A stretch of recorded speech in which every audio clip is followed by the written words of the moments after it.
Apakah kamu mengira akan masuk taman padahal kamu belum mengalami seperti apa yang dialami oleh umat-umat yang dahulu. Ini barangkali yang akan kita bahas pada malam hari ini.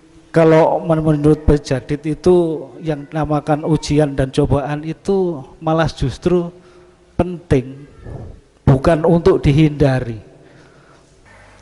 Orang kalau ditipu itu bisa ikhlas, maka mereka pasti lebih ikhlas apabila memberi. Itu pasti. Mereka akan ikhlas dan ridho apabila dia berinfak atau jariah, karena ditipu saja sudah ikhlas, apalagi untuk jariah. Penjenengan semakin mulia, penjenengan semakin tinggi derajatnya di hadapan Allah, berarti ujian penjenengan itu semakin berat. Tidak mungkin Bapak Ibu dimuliakan sama Allah, ditinggikan derajatnya sama Allah tanpa ada ujian. Apa yang telah kita lakukan sehingga cobaan ini menimpa keluarga kita. Dengan demikian kita bisa lebih berhati-hati dalam melangkah dan melangkah untuk tidak melakukan kesalahan yang sama. Kami darimu ya Allah, dan kami akan kembali kepadamu. Niku puenak banget ngucapnya, tapi prakteknya niku lho Pak Bu, dan kalau nanti ngalami saestu menika. Tapi kalau kita itu tidak ikhlas dan tidak sabar, ngerundel, wegel wolek puwetuk ditenono umpamane. Nah, lah itu uang juga tidak kembali, dan juga tidak mendapat apa-apa.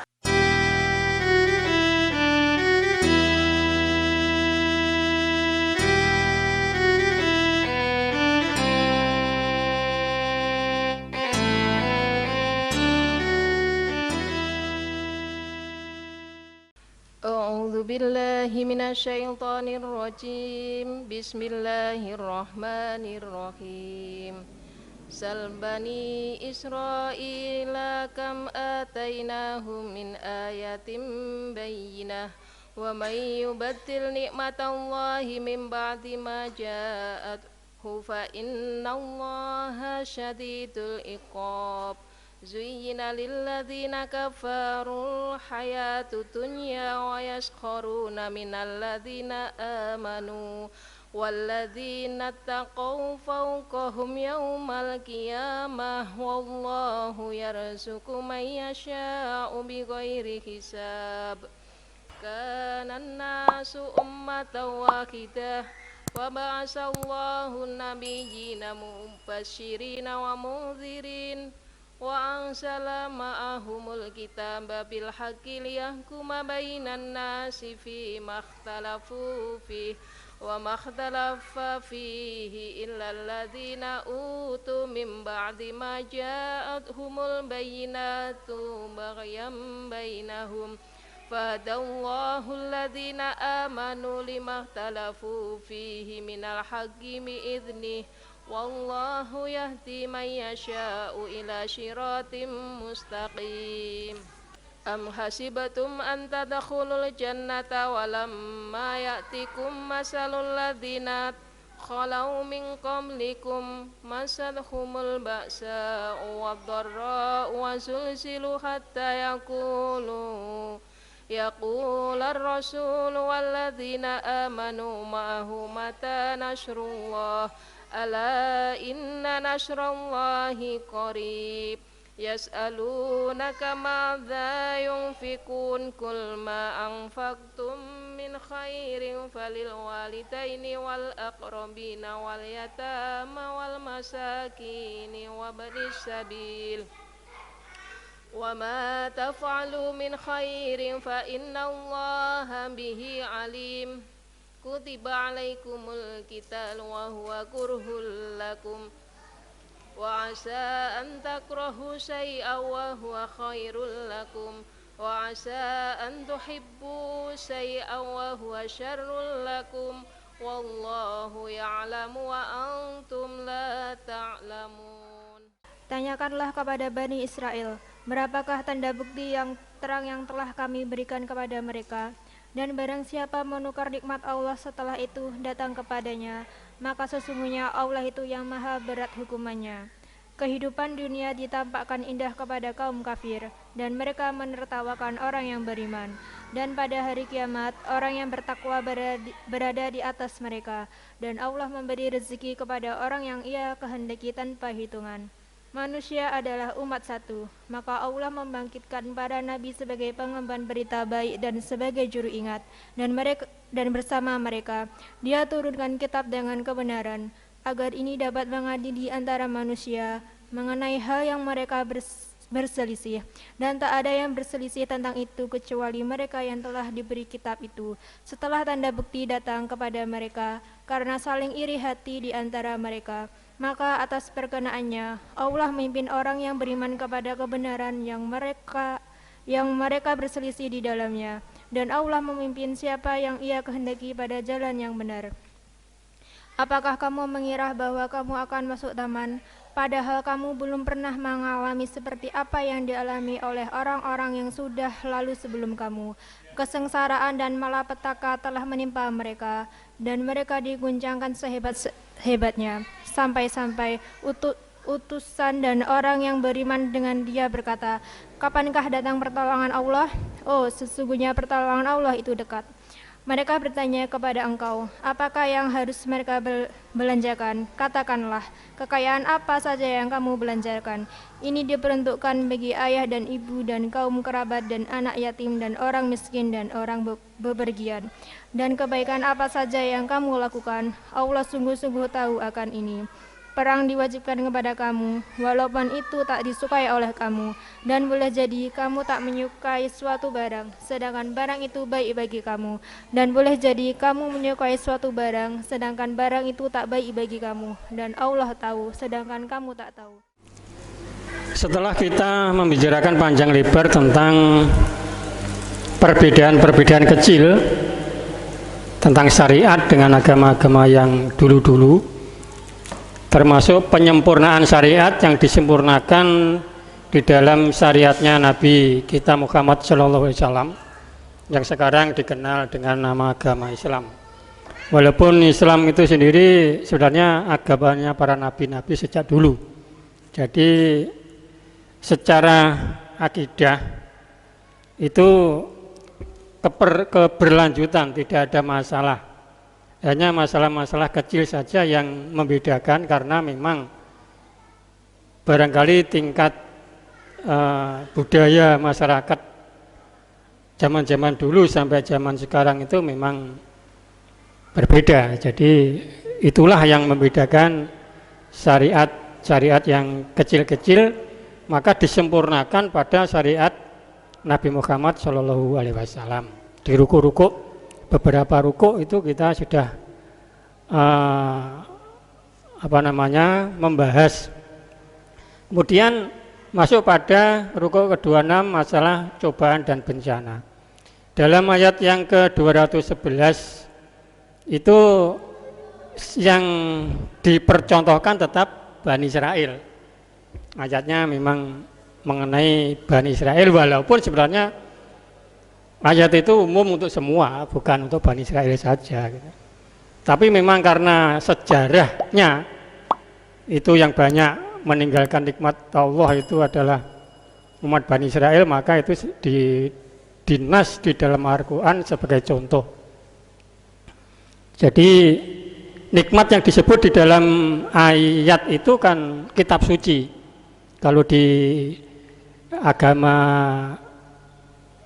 agamanya Muhammad berarti Al-Quran.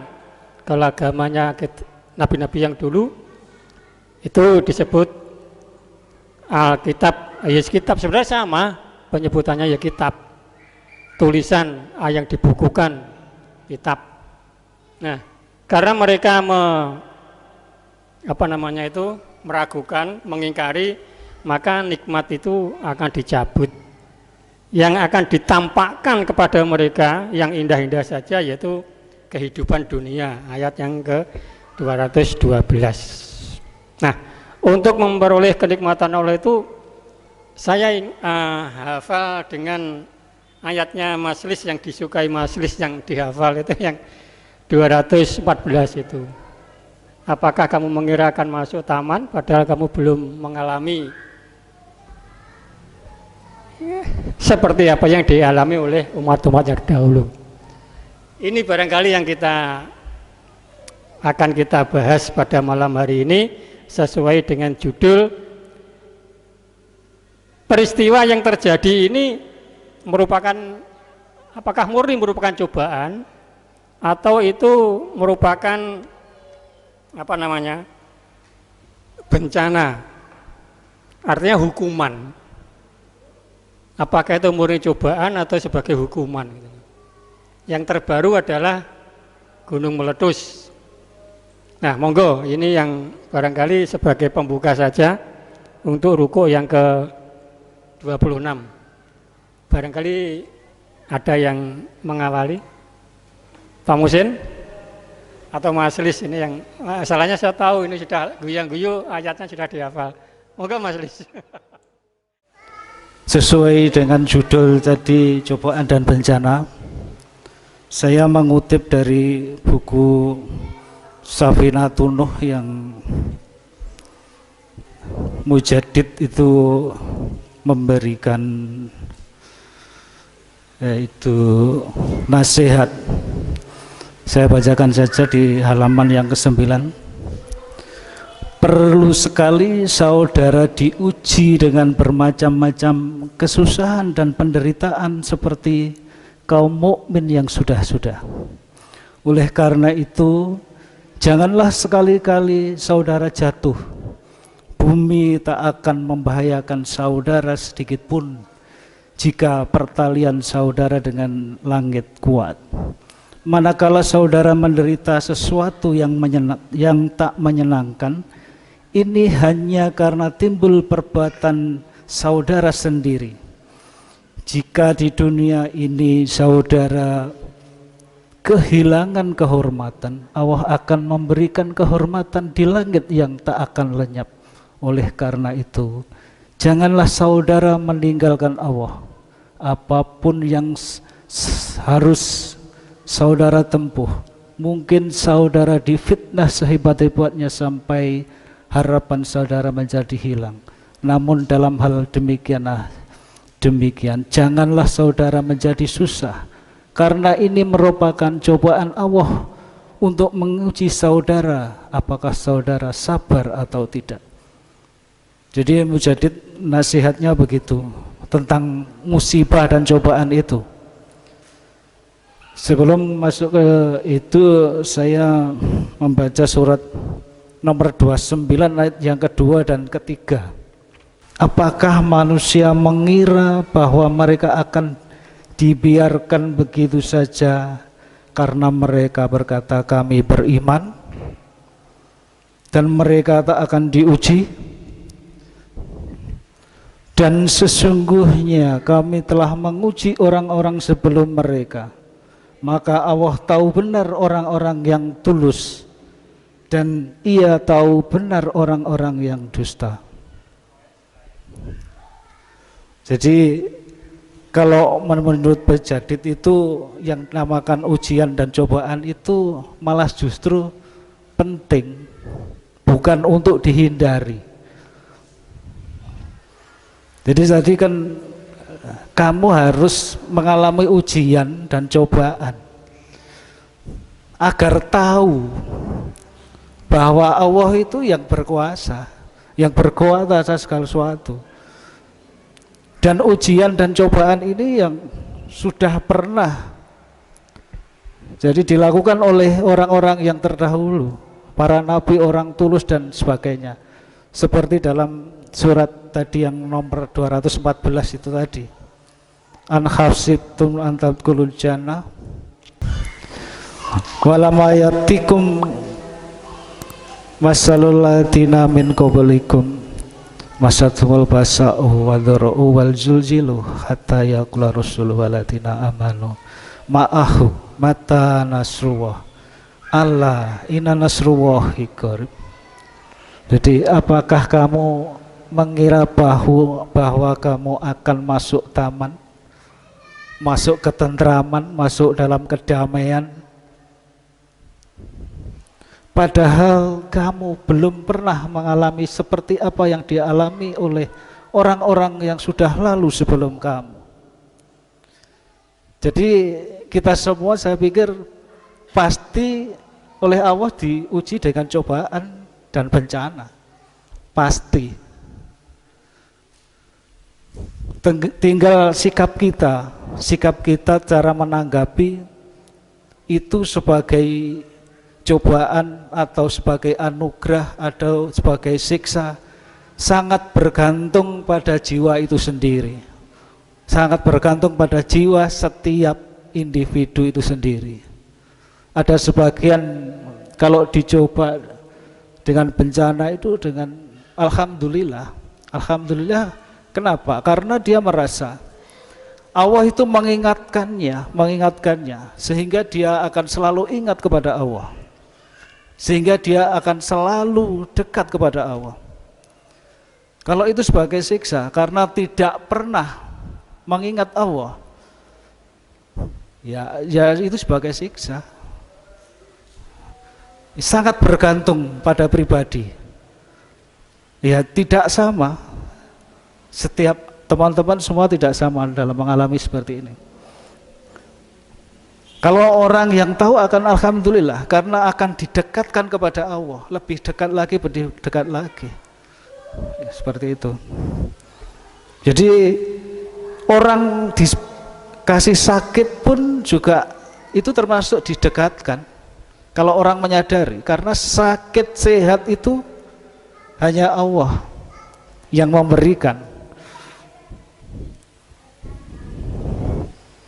Kalau orang menyadari seperti itu, sakit pun, maka ada hadis kalau nggak salah itu orang sakit itu kan menggugurkan dosa. Artinya apa? Artinya orang sakit itu akan selalu ingat kepada Allah. Sedangkan kalau dalam kesenangan, dalam istilahnya keadaan biasa dan sebagainya itu untuk ingat kepada Allah itu kan juga sulit. Tapi kalau keadaan sakit tidak berdaya, dia akan selalu ingat kepada Allah. Maka istilah penggugur dosa itu sebetulnya itu, kalau menurut saya itu begitu. Dan cobaan seperti ini, seperti musibah, wabah seperti ini, itu juga seperti itu sama. Kita diharapkan akan selalu ingat kepada Allah, selalu, kapanpun, dimanapun. Jadi dalam berjalan, beraktivitas apapun akan selalu ingat. Pembahasan pada malam hari ini yaitu rukuk 26 Al-Baqarah terkait cobaan dan bencana. Nah kebetulan hari ini ada bencana Gunung Semeru meletus. Nah barangkali saya perlu membaca satu ayat yang sebelumnya. Wala nabluwannakum bisyai'im minal khaufi wal ju'i wan nafsi minal awal wal anfus wasamarat wa basiris sabirin alladzina idza asabathum musibah qalu inna lillahi wa inna ilaihi raji'un. Dan kami akan menguji kamu dengan satu ketakutan, kehilangan buah-buahan, kehilangan nyawa. Dan berikanlah kabar baik kepada mereka yang sabar. Dan apabila mereka terkena musibah, maka dia berucap sesungguhnya dari Allah dan akan kembali kepada Allah. Bapak Ibu Saudara sekalian, terkait cobaan ini tadi disampaikan oleh Mas Lis bahwa cobaan ini pasti ada hikmahnya. Allah mencoba, memberi cobaan, menguji, ini pasti ada hikmahnya. Nah, ini kita seandainya kita mendapat satu cobaan, mendapat satu ketakutan, kerugian, atau misalkan ditipu orang, atau apapun, kebangkrutan, apapun kegagalan dalam usaha, misalkan kita bertani panen, kena serangan hama dan sebagainya. Nah, ini ada beberapa hal yang perlu kita petik dan menjadi hikmah. Nah, misalkan contoh orang kalau ditipu itu bisa ikhlas, maka mereka pasti lebih ikhlas apabila memberi. Itu pasti. Mereka akan ikhlas dan ridho apabila dia berinfak atau jariah. Karena ditipu saja sudah ikhlas, apalagi untuk jariah. Nah ini hikmahnya itu. Kemudian kita ketakutan, pernah ketakutan. Apa hikmah ketakutan itu? Maka kita akan menjadi pemberani dan tegar. Orang kalau pernah diuji ketakutan, ini akan menjadi orang yang tegar dan pemberani. Ini. Kemudian orang yang diuji dengan kehilangan nyawa, kesedihan, maka orang akan mudah tabah menghadapi segala sesuatu yang sedih. Nah ini, jadi ujian itu kita akan ditingkatkan, digembleng jiwa kita. Nah, itulah. Termasuk tadi kehilangan buah-buahan. Kita tidak masalah, tidak minder, tidak kecil hati. Misalkan ini kita nanam mendapatkan satu kegagalan. Nah, ini kita akan menjadi lebih serius dalam berusaha. Kalau model metode nanam seperti ini mendapatkan satu kegagalan, maka harus dirubah metode yang lebih baik. Jadi diuji atau kita mendapat cobaan ini sebenarnya ditingkatkan, bukan kita dihancurkan oleh Allah. Itulah. Orang sekolah diuji ditingkatkan stratanya. Manusia diuji oleh Allah, tadi saya sampaikan, maka akan ditingkatkan kekebalannya dari segala aspek. Ini bisa dipahami ini ya. Jadi kalau orang belum pernah dihina, belum pernah dicampakkan, ini akan menjadi cengeng. Nah, diuji, difitnah, diuji dijelek-jelekan orang, difitnah yang macam-macam, maka mental kita akan tebal. Tadi sampaikan Mas Dis, fitnahan apapun, seberat apapun itu tidak akan membekas ya. Yang bumi ini tidak akan membuat kita hancur. Nah, intinya begitu. Tadi di buku nasihat tadi intinya kan begitu. Nah, maka saripati atau hikmah dari cobaan atau ujian dan bencana yang pertama adalah membuat kita kebal, membuat kita menjadi tegar, dan membuat kita menjadi ikhlas, kuat, hebat lah. Jadi orang yang diuji itu akan menjadi hebat, pasti itu. Saya ulangi, orang kalau mendapat kegagalan ini akan mencari jalan yang lain untuk memperoleh kesuksesan. Orang pernah kehilangan atau ditipu, kehilangan saja ikhlas, ditipu ikhlas, orang akan lebih ikhlas dia jariah, pasti gitu. Dihapusi uang iso ikhlas, gak membekas, apalagi memberikan kepada keluarga, sanak kerabat, infak jariah, pasti inilah. Jadi ujian apapun yang tadi di ayat dijelaskan tadi, bahwa segala macam ujian, kesedihan dan lain sebagainya ini membuat kita lebih teguh, menjadi lebih hebat, lebih baik skalanya. Nah, intinya itu. Jadi Allah menghendaki kita menjadi baik, lebih baik. Jadi sebenarnya orang kalau diuji tadi terima kasih, jadi merasa bersyukur karena kita menjadi kuat. Istilahnya orang diuji hidupnya akan barokah. Barokah itu bahasa akademisnya be excellent. Dia lebih baik, lebih kuat, lebih hebat. Setelah diuji, orang setelah diuji dengan disertasi, maka dia akan menjadi seorang dokter. Dokter otomatis lebih hebat dari orang yang masih S1 atau S2. Nah, maka sekali lagi ujian ini adalah bentuk kasih sayang Allah agar kita menjadi lebih baik, menjadi hidup yang lebih barokah. Setiap orang pasti mendapatkan cobaannya masing-masing sesuai dengan qadarnya.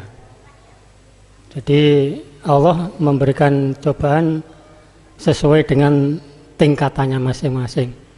Tapi waktu itu saya hampir gendeng, hampir tuh. Ngaku saya sekarang, waktu itu saya kan nggak ngaku gitu. Cuma di apa ya, dituduh orang, loh kok wis gak balik apa wis gendeng iya, sampai gitu orang. Ternyata betul hampir gendeng. Tapi ya itulah seninya hidup. Jadi ketika ada cobaan lagi, wah aku tahu. Artinya ya begitulah. Seperti kita warga GAI waktu tahun-tahun berapa waktu saya masih bujang itu kan banyak ya jumlahnya. Ketika kita kumpul itu ada ratusan dan kita senang gitu. Ketika sekarang kondisinya seperti ini, ya ini kita baru mikir gitu ya, gimana cara kita menyiapkan generasi-generasi berikutnya gitu. Nah ini baru mikir. Kalau mungkin selalu diberikan apa namanya jumlah besar barangkali ya kita terlena. Jadi kualitasnya tidak ada tapi hanya jumlah seperti untuk gitu loh. Seperti untuk saja, tidak ada manfaatnya. Ini intermezzo saja. Bapak Ibu, barangkali ini ada yang setiap kita ketemuan kan bapak-bapak yang ngomong, kita mencoba minta ibu-ibu salah satu atau dua atau beberapa ibu nanti semua saling gantian ngomong. Monggo Bu Maya. Monggo. Bapak Ibu sekalian, ngapunten ini saya baru pertama kali. Intinya saya mengingatkan diri saya sendiri. Saya juga masih belajar, penjenengan masih belajar. Mungkin cuma saya ngomongnya agak keras, akhirnya penjenengan mendengarkan. Kalau saya ngomong dalam hati, saya akan belajar sendiri. Ini saya ngomongnya agak keras, jadi mohon dimaklumi nanti bila ada mungkin kesalahan, kekurangan, mohon juga untuk diluruskan. Sedikit pengetahuan saya, hanya sedikit, ini saya coba membahas tentang ujian. Kalau kita buka Quran ayat surat 21 ayat 35, di situ dijelaskan bahwa hidup itu adalah ujian. Kullu nafsin da'iqatul maut ya. Tiap-tiap jiwa pasti akan merasakan mati. Wa nabluukum bisyarri wal khair fitnah wa ilaina turja'un. Dan kami menguji kamu dengan keburukan dan kebaikan sebagai cobaan, dan kepada kami kamu akan kembali. Jadi kalau saya coba memahami ini ya, tiap-tiap jiwa akan merasakan mati, dan kami menguji kamu dengan keburukan dan kebaikan sebagai cobaan. Jadi selama kita masih hidup, merasakan kehidupan, di sini sudah dijelaskan bahwa setiap yang hidup pasti akan diuji sama Allah. Dan ujian itu pun ada yang keburukan, ada juga yang kebaikan. Ujian kebaikan misalkan apa ya? Kita ada punya banyak harta mungkin, atau kita punya kedudukan mungkin, atau kita punya anak-anak yang soleh dan solehah. Itu pun juga bagian dari ujian. Cuma saja itu ujian adalah ujian kebaikan, ujian yang menyenangkan seperti itu. Misalkan aja kalau ujian yang keburukan, misalkan kita ditimpa musibah, tiba-tiba usaha kita mungkin bangkrut, atau mungkin kita nanti ditinggal sama orang-orang yang kita kasihi. Nah di situ kan kita sedang menjalani sebuah ujian keburukan. Dan di situ juga dijelaskan dalam 2868 ayat surat 28 ayat 68 bahwa ujian itu terserah Allah. Kita nggak bisa milih mau yang kebaikan atau yang keburukan. Ujian terserah Allah. Dan perlu kita ingat bahwa Allah itu tidak akan menzalimi makhluknya. Allah tidak akan menzalimi kita. Allah akan menguji kita sesuai kemampuan kita. Seperti kita kalau sekolah, TK, SD, SMP, SMA sampai dengan dokter, sampai dengan S3 mungkin ya. Tidak mungkin yang anak-anak SD akan dikasih ujian anak SMA. Itu tingkat ujian kita seperti itu. Jadi setiap penjenengan semakin mulia, penjenengan semakin tinggi derajatnya di hadapan Allah, berarti ujian penjenengan itu semakin berat. Tidak mungkin Bapak Ibu dimuliakan sama Allah, ditinggikan derajatnya sama Allah tanpa ada ujian. Bahkan gini ya, misalkan dalam kehidupan sehari-hari kita, mau suami kita, istri kita, atau anak-anak kita, harta benda kita, jabatan kita, itu pun adalah objek dari ujian yang diberikan Allah. Bagaimana kita mensyukuri dengan nikmat-nikmat Allah, mungkin bagaimana kita mensyukurilah. Bagaimana kita mengolah hati, intinya itu mengolah hati. Setiap ujian yang diberikan kepada Allah menjadi indah dan menyenangkan gitu ya. Saya pernah mendengar itu ada istilah hidup itu adalah seni, seninya mengolah hati. Hidup adalah seni, seninya mengolah hati. Yang namanya seni itu tidak mungkin yang lurus terus, kan tidak mungkin ya, ada bengkok-bengkoknya, mungkin kita waktu mewarnainya juga ada salahnya. Lah, itu salahnya itu kan bisa diubah menjadi seni juga. Indah, bagaimana tampak indah. Kita ada ujian keburukan, bagaimana kita mengolah hati kita itu loh, gimana biar yang buruk itu menjadi lebih indah dan menyenangkan hati. Oh iya, aku misalkan pabrikku bangkrut misalkan. Bagaimana kita mengolah hati ini loh, biar kebangkrutan ini menjadi menyenangkan hati itu gimana? Gitu maksudnya seperti itu. Jadi kaitannya sama ujian ini, intinya setiap yang hidup itu pasti ada ujian. Yang pertama, yang kedua, kita tidak bisa milih ujian kita itu yang mau yang baik atau mau yang buruk. Dan ingat, Allah tidak akan menzolimi makhluknya. Jadi ujian kita sama ujiannya para nabi tentu beda, karena mereka kelasnya sudah beda dengan kita. Tidak mungkin kita nggak akan mampu kalau ngikutin ujiannya para nabi kita. Jadi bagaimana kita itu merasakan kenikmatan hati, kenikmatan hidup kita, mengolah hati ini biar ujian-ujian yang menimpa kita ini terasa indah dan menyenangkan. Seperti itu. Mungkin anak-anak kita ada yang nakal, tidak sesuai dengan apa yang kita cita-citakan, nggak sesuai apa yang kita inginkan. Itu pun mereka adalah objek dari ujian. Mereka adalah objek dari ujian yang diberikan oleh Allah. Bagaimana kita menyikapinya, bagaimana kita terus bersyukur dengan pemberian Allah, dan bagaimana kita mengambil hikmahnya di situ semua. Hikmahnya apa? Kita nggak diberi harta banyak mungkin ya, itu namanya ujian keburukan. Tapi di balik itu semua pasti ada hikmahnya. Kalau kita mensyukurinya, hikmahnya apa? Oh mungkin kalau hartaku banyak, aku jadi wong pelit, misalnya kayak gitu. Kalau saya pelit berarti kan saya nggak berjalan di jalannya Allah kan? Semakin menjauhkan kita dengan Allah.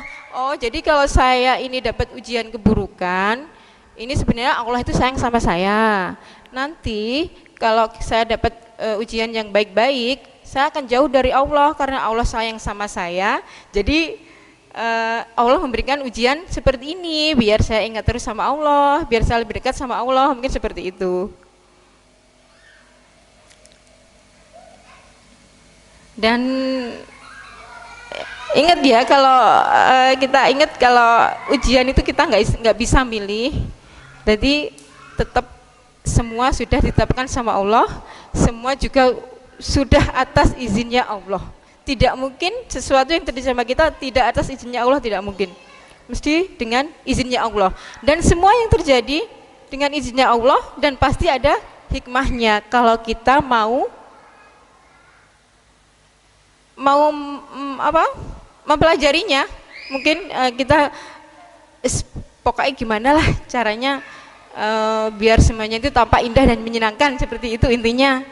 Kita itu mau dikasih enak, mau dikasih nggak enak, mau dikasih baik, mau dikasih buruk, yang penting semua dari Allah, semua atas izin Allah, semua ada hikmahnya.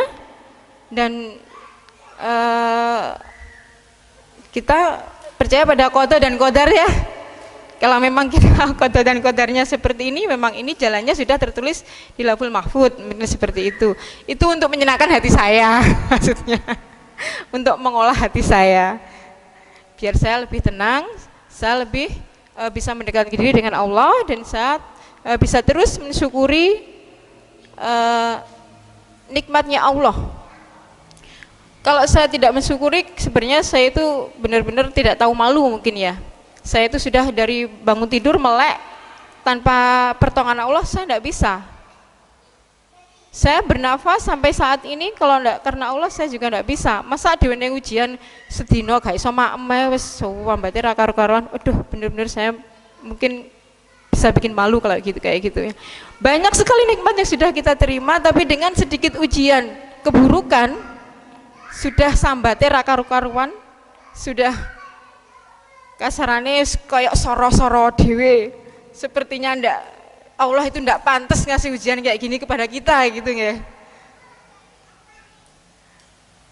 Ya, monggo kita intinya kita itu mengolah hati kita agar semua itu tampak indah dan menyenangkan itu tadi loh. Biarpun itu keburukan, biarpun itu kebaikan, mari kita rubah, mari kita buat hati kita terasa menyenangkan dan terus mensyukuri nikmat Allah. Dan insya Allah dengan kita terus bersyukur, kita menambah syukur kita, Allah juga akan terus menambah nikmat yang diberikan kepada kita, insya Allah. Mungkin dari itu dari saya, sedikit pengetahuan saya hanya seperti ini. Kalaupun ada benarnya itu mutlak dari Allah, kalau ada salahnya mungkin saya kurang pengetahuan saya, itu benar-benar dari saya. Saya ini cuma belajar menasihati diri saya sendiri yang mungkin suara saya keraskan sehingga penjenengan bisa mendengarkan. Tapi insya Allah kalau memang ada kekurangan atau kesalahan, saya mohon dari penjenengan sekalian bisa meluruskan. Yang salah yang mana monggo diluruskan, nanti kita perbaiki bareng-bareng, ngoten nggih. Saya sependapat dengan apa yang disampaikan oleh Ibu Tris tadi, bahwa di sini cobaan itu memang ada dua, yaitu cobaan yang menyedihkan dan cobaan yang menyenangkan. Kalau cobaan yang menyenangkan mungkin kita bisa agak sedikit terlena juga. Sedangkan cobaan yang menyedihkan biasanya itu timbul bukan karena ya bentuk kasih sayang Allah terhadap umatnya, terhadap hambanya. Dengan cobaan yang menyedihkan itu, kita sebagai manusia harus bisa introspeksi. Mengapa hal ini terjadi kepada keluarga kita misalnya? Apa yang telah kita lakukan sehingga cobaan ini menimpa keluarga kita? Dengan demikian kita bisa lebih berhati-hati dalam melangkah dan melangkah untuk tidak melakukan kesalahan yang sama. Sedangkan cobaan yang menyenangkan, jangan sampai membuat kita terlena ataupun lupa kepada nikmat Allah yang telah diberikan. Dengan cobaan materi mungkin kita merasa tiap hari kita sudah diberikan materi yang cukup, sehingga kita terlena dengan materi tersebut dan lupa akan nikmat Allah yang diberikan. Setiap kali kita bersujud kepada Allah, kita kurang menyebut istighfar, alhamdulillah, biasanya gitu. Bismillah, alhamdulillah, la haula wa la quwata illa billah. Sebagaimana yang telah disampaikan Bu Maya sama Bu Nurul itu, Saya juga setuju. Di sini saya akan menyampaikan ayat 2 dari surat 67 yaitu Al-Mulk, yaitu tentang baik, buruk itu merupakan ujian dari Allah. Bismillahirrahmanirrahim. Alladzi khalaqal mauta wal hayata liyabluwakum ayyukum ahsanu amala wa huwal azizul ghafur, yang artinya yang menciptakan mati dan hidup agar ia menguji kamu siapakah di antara kamu yang paling baik perbuatannya, dan ia adalah yang maha perkasa, yang maha pengampun. Bapak Ibu yang kami hormati, di sini diterangkan dalam tafsir 2527, undang-undang tentang hidup dan mati akan tumbuh dan rusak, bekerja di alam semesta, tetapi ini mempunyai arti yang khusus jika dihubungkan dengan manusia. Karena mati bagi manusia bukanlah berarti hidupnya telah berakhir, melainkan sebenarnya merupakan titik permulaan hidup baru untuk kemajuan rohani. Oleh karena itu, hidup manusia di dunia ini hanyalah ujian, artinya suatu sarana untuk mewujudkan daya kemampuan manusia yang terpendam untuk berbuat kebaikan. Tetapi bagi manusia, hidup dan mati mempunyai arti yang lain, yang lebih dalam, yaitu hidup dan matinya umat. Umat yang berbuat jahat akan disapu bersih, dan sebagai gantinya akan dibangkitkan umat baru yang berbuat kebaikan. Jadi baik dan buruk itu merupakan ujian dari Allah, sebagaimana ujian kesenangan, sebagaimana disampaikan Ibu Maya tadi, juga merupakan ujian. Bagaimana kita mendapatkan ujian kebaikan, yaitu kita harus pandai-pandai bersyukur dengan ucapan alhamdulillah dan dengan perbuatan, yaitu umpama kita mendapat ujian kebaikan berupa rezeki nomplok misalnya ya. Rezeki nomplok itu tahu ya. Tiba-tiba ada uang mboten lotreng ya, dikasih uang, tiba-tiba dikasih uang orang napa niku entuk bathi dagangannya kathah. Lah ini di samping kita mengucapkan alhamdulillahirabbil alamin, matur suwun Gusti, ngaten, kita dengan ujian dengan syukur perbuatan, yaitu dengan kita memberikan sedekah kepada orang yang membutuhkan, orang yang taraf kehidupannya itu di bawah kita, atau anak yatim, seperti itulah. Kalau kita mendapat ujian keburukan berupa tadi yang disampaikan Bapak Thohir tadi ya, kehilangan kehilangan atau ditipu orang, terus bermacam-macam kesusahan yang membuat hati kita susah, bagaimana kita mensikapinya? Di samping kita mengucapkan tadi innalillahi wa inna ilaihi rajiun, kami semua milikmu ya Allah dan akan kembali kepadamu ya Allah. Niku susah banget, karena apa? Penak diucapne, kami kembali kami darimu ya Allah dan kami akan kembali kepadamu, niku penak banget ngucapne. Tapi prakteknya niku lho Pak Bu, dan kula nate ngalami saestu menika beberapa bulan yang lalu pas menika muslimat nate kula sampaikan nika lho Pak. Nate menika kula ditipu berbagai macam menika cara, dari mulai sales datang ke rumah, Bu niki menawarkan barang, terus selamat Anda mendapat hadiah, terus kula kan bayar 200.000 padahal niku pas niku kula mboten gadah dhuwit, ngantos kula utang teng ngene tangga kula. Allahu Akbar, kula ngaten bareng ngono niku kula telah ya Allah, aku mah bae dihapusi wong. Tak salese pun ngalih ngaten lho, baru sadar kula niku. Dijoli lading kalih napa dhuwit 200.000 niku wau. Selamat Anda mendapat hadiah Jupiter Jet. Ngono, kami dari utusan dari TV nopo nganten kula lali ngantekan, ya Allah, beberapa tahun yang lalu, 10 tahun yang lalu lebih. Terus pernah ditipu juga melalui telepon napa niku nganten niku, terus sampai napa niku mara teng ATM niku nggih nate. Padahal kula nutul ATM niku nggih mboten nate. Ina niku tasih SMK lho mboten salah niku. Kula guweret, kula jak niku wau. Sinan niku nggih manut padahal nggih mboten purun sakjane. Manut nutun-nutun delalah rekening bapake niku kuwatut teng ngene wong sing niku nelpon niku wau. Ya Allah, kula ngoten. Bar niku Ina niku sing niku teng ngisore ATM. Jaman semono niku ATM napa niku Bank Jatim tasik teng ngene kilen mriku lho, kilen Jalan Doho. Ina niku tenger-tenger kalian nangis teng ngisore niku ATM niku. Ya Allah, kula nggih Allahu Akbar, kula nggih napa niku sedih ngoten nggih, kula nggih mboten kemelak duwite bapake ngoten lho. Kata tengene dihapusi tiyang niku, ya Allah, tibake muni innalillahi wa inna ilaihi raji'un niku apa niku muni penake tapi atine niku lho nelongso ngerundel niku, ya Allah, bae wangele pol. Allahu Akbar ngono. Bapak Ibu ngapunten iki rada nglantur saitik.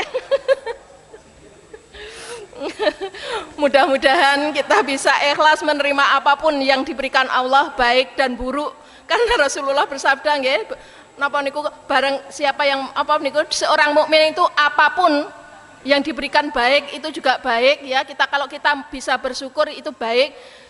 Diberikan keburukan kalau kita bisa sabar itu pun juga baik. Memang seperti apa yang telah diutarakan Pak Thohir. Memang segala sesuatu ditipu saja kalau ikhlas itu juga membawa berkah. Kalau kehilangan itu sebaiknya diikhlaskan. Kalau diikhlaskan bisa mendapat pahala, kalau tidak diikhlaskan barang tidak bisa kembali dan juga tidak bisa dapat pahala.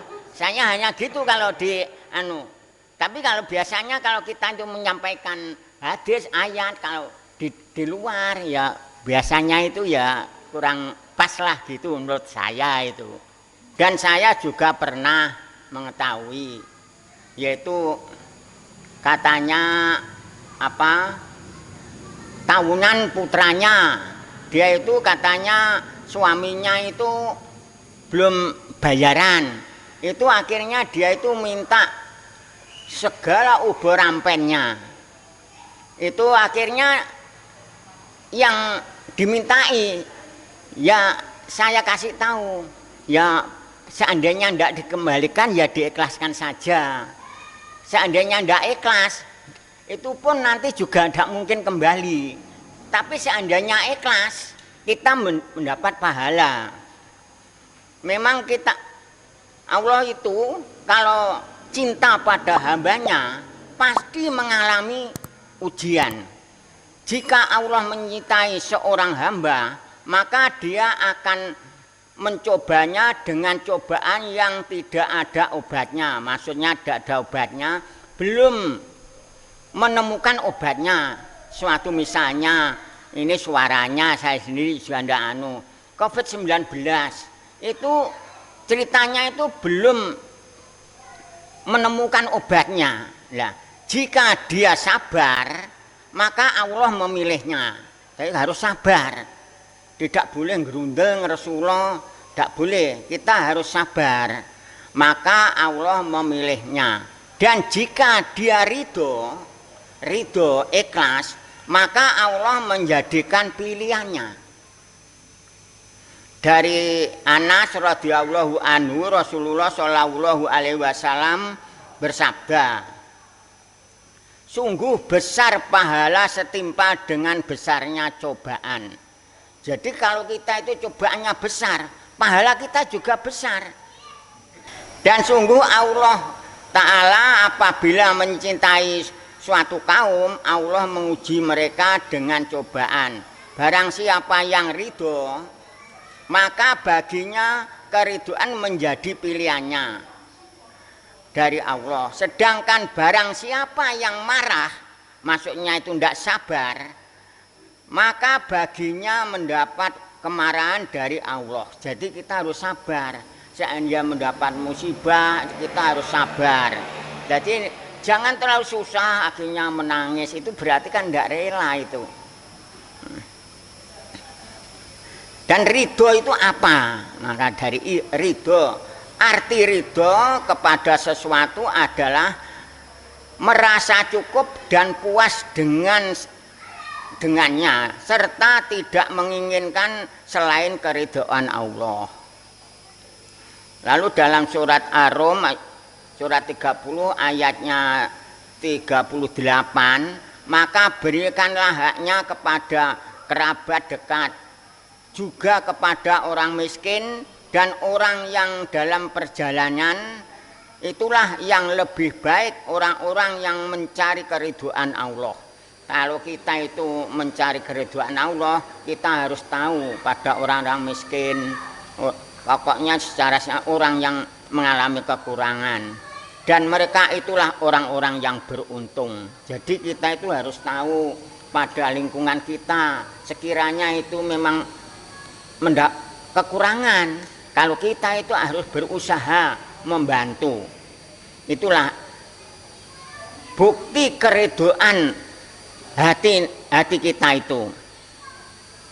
Dan dalam surat At-Taubah ayatnya 21 juga diterangkan, Tuhan menggembirakan mereka dengan memberi rahmat keridhaan, dan surga mereka memperoleh kesenangan kekal di dalamnya. Kalau kita itu ridho, memang betul-betul ridho, Allah besok itu akan memberikan surga yang kekal di dalamnya. Dan orang yang sabar karena mengharap keridhaan Tuhannya, melaksanakan sholat dan menginfakkan sebagian rezeki. Ini sebagian ya, bunyinya menginfakkan sebagian rezeki yang kami berikan, kami Allah berikan kepada mereka. Tapi ini bunyinya sebagian, bukan disebutkan nominalnya.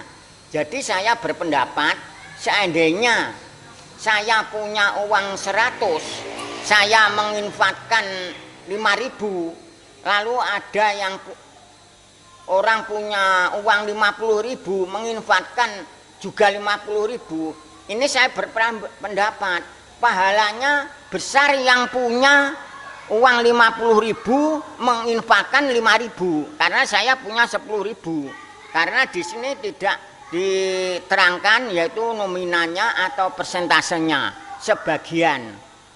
Jadi kita menganggap sebagian itu 5.000, yang punya 50.000 menganggap sebagian juga 50.000. Sehingga saya berpendapat menginfakkan sebagian rezeki kita. Kita itu tidak perlu memandang yang sana sekian-sekian, tidak perlu.